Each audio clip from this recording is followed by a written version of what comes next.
Hi, I'm Roy from Roy's Garage. Today I'm going to be working on a 2010 Subaru Outback. I'm going to show you how to replace the rear brake pads and the rear rotors. These are the tools I'm going to be using today to do this job. A hood prop, rubber mallet, 14mm wrench, 10mm wrench, small flat tip screwdriver, air gun, caliper piston compressor, Phoenix brake flusher, brake clean, anti-seize, ceramic grease, a bottle of water with a hole on the top, a suction ball, and a vacuum hose I use to remove the brake fluid from the brake master cylinder. These are the parts I'm going to be using today to do this job. Rear brake pads, rear rotors, .3 brake fluid. Okay, so first I'm going to be removing this rubber cap.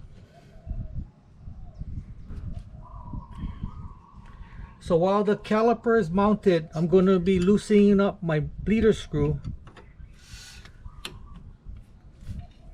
Okay. So I'm going to be removing the caliper, these two bolts, 14mm bolts.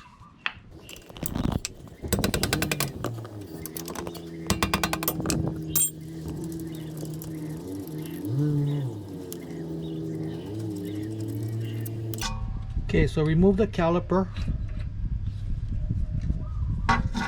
put it on the side. So I'm going to be removing my pads, removing the caliper mount. There's two bolts, one here and one here, 14mm bolts.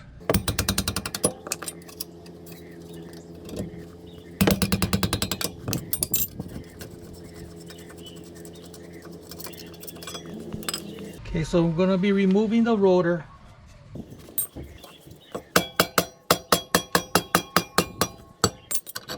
So I'm going to be compressing my piston in using my piston compressor. So I'm going to be opening up my bleeder screw, compressing the piston, then all this brake fluid is going to come out. This dirty brake fluid. I don't want this fluid to go back up to the master. Okay, so now lock it up. So I'm going to be transferring this rubber plug to the new rotor. Putting on some anti-seize around my hub.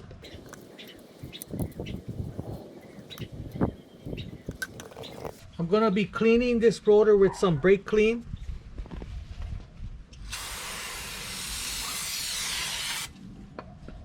Wiping it down in case there's any oil on top. If you notice, this is a coated rotor. When you road test this vehicle, you're going to hear a grinding sound. All of this coating is coming off.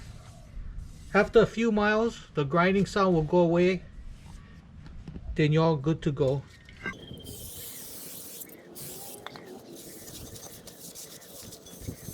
Okay, so I'm going to be putting on my rotor.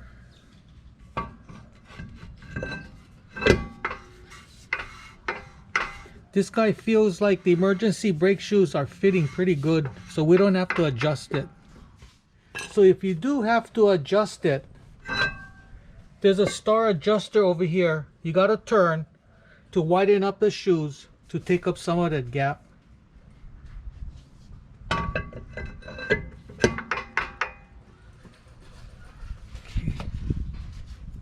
So I'm going to be lubricating my pins. Wipe it down.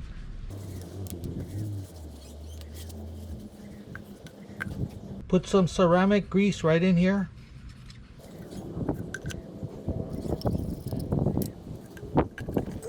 Put some grease on my pin.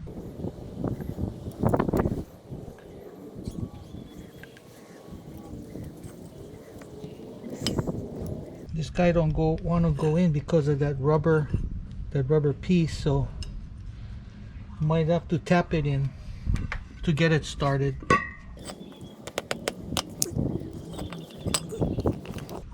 So I'm going to be greasing up these shims. I'm going to be reusing these old shims. There's new shims that come with the pad.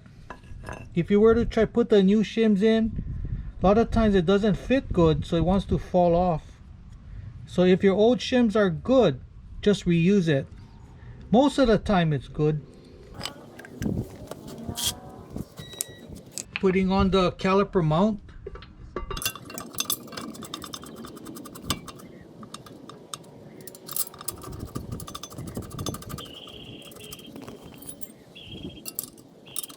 Tightening up the mount.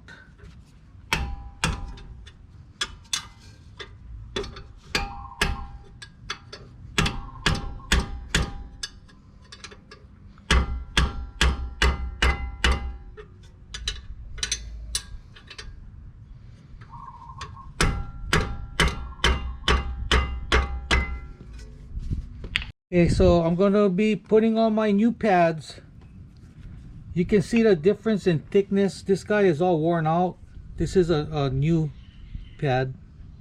So I'm going to be putting on my pad. It doesn't have a wear indicator, so you can put it either side. If your pad has a wear indicator, put the wear indicator on the inside. Put a little ceramic grease on the back of the inside of the pad. Kind of rub it around. All you need is a little. So we're going to grease up the caliper. Okay, install the caliper. Putting on my 2 bolts.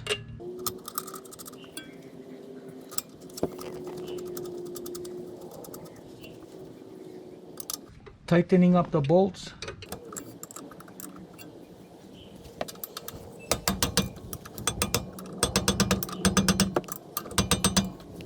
Now we're going to flush out the rear brakes. I'm going to be removing the old brake fluid from the master.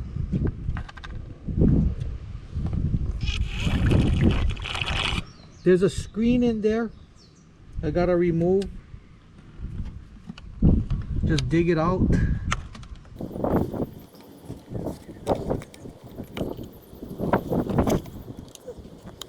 Just suck out as much as you can.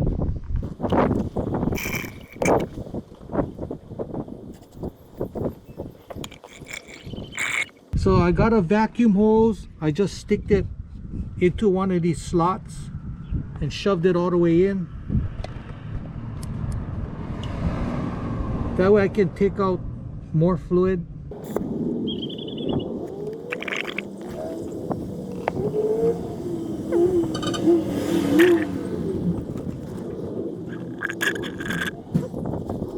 Okay, so I'm going to be flushing out this caliper, opening up the screw, and with my Phoenix brake flusher, I'm going to be pumping fresh fluid from the caliper up to the master.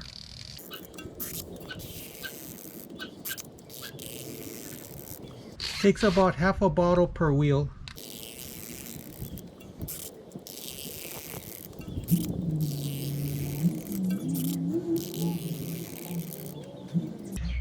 And lock it up.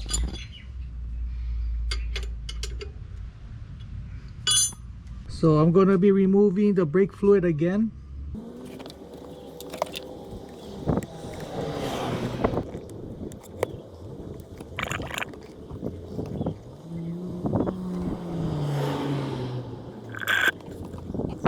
So I'll be topping off my master cylinder with some fresh brake fluid. Putting my screen. Okay. So now we're going to be bleeding the brakes. Okay, so I'm going to start up the vehicle. I'll be pumping my brakes until you feel pressure. Don't pump it more than halfway. That feels good. Now with my hood prop, I'm going to be pressurizing the brake system, one against the brake pedal. the other side against the seat. We're opening up the bleeder screw, checking for air. That looks good. Lock it up.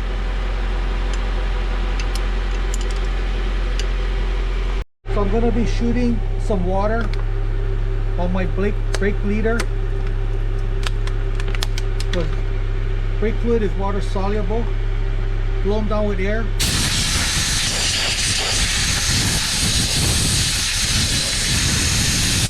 Try the guy off. So now I'm going to pressurize the brake system again.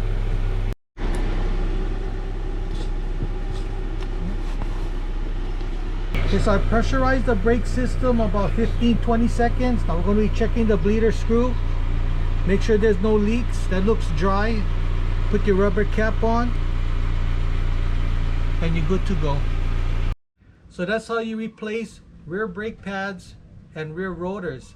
If you have any questions, comment below. Make sure to subscribe. Give me the thumbs up and I see you in the next video. Aloha.